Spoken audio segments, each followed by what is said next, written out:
And in the extra, a POW bracelet comes full circle, coming home to the Minnesota veteran whose name it bears.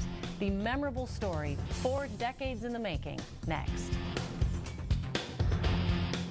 Well, as the country honors its brave men and women this Veterans Day, we're bringing you a special story about 2 men living hundreds of miles apart, brought together by the Vietnam War. Tonight, Kare 11's Boyd Hoopert shares the story of a POW bracelet coming full circle some 4 decades later. Remember, I hated eating off those bamboo. In each of our lives, there are constants. This little boy, remember? For the better part of his existence, Jay Zimmer has worn the best part of his heart on his sleeve. It's not that much of a sacrifice, what I did, really. That nickel-plated bracelet in all the Zimmer family photos, the same band tucked under the ruffled cuff in Jay's wedding portrait, bears the name of an American serviceman held prisoner during the Vietnam War. I heard about the bracelets in 1970. Wanda Zimmer was 2 years out of high school when she stuffed a couple bucks in an envelope and ordered a POW MIA bracelet. 5 million of the bracelets were sold by a student group during the early 70s, each engraved with a name of one of several hundred Americans missing in action or held prisoner in Vietnam. Eventually, Wanda's bracelet landed in her jewelry box. And he had said to me, "Can I wear it?"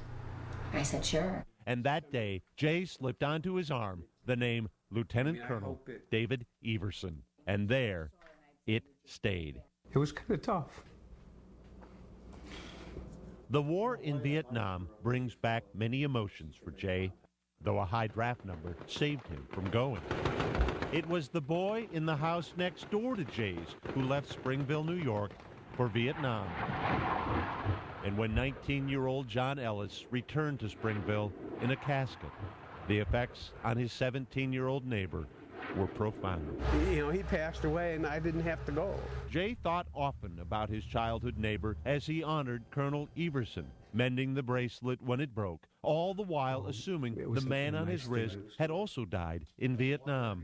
Kind of like living my life so that his life was being lived too. What Jay didn't know from his home in New York was that David Everson was alive. July of 1965. And living in Minnesota.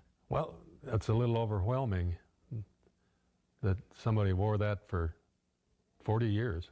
Shot down at the age of 35, Dave Everson spent the next 6 years at POW camps in Hanoi, subjected to solitary confinement and brutal beatings. I never was really afraid they would kill me.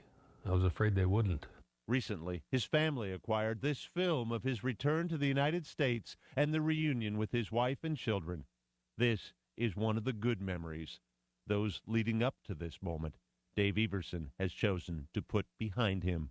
I try to not remember too much about it. Minnesota greeted Everson as a returning hero. And not long after, bracelets from all over the country began arriving in the mail.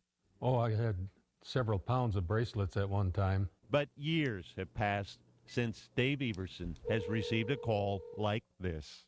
This is Dave Everson. Oh, Mr. Everson, I'm so glad you're alive. It's been a long time coming, me trying to find you. By the time they spoke, it was clear the bracelet had come to represent more to the man wearing it than the man whose name was engraved on it.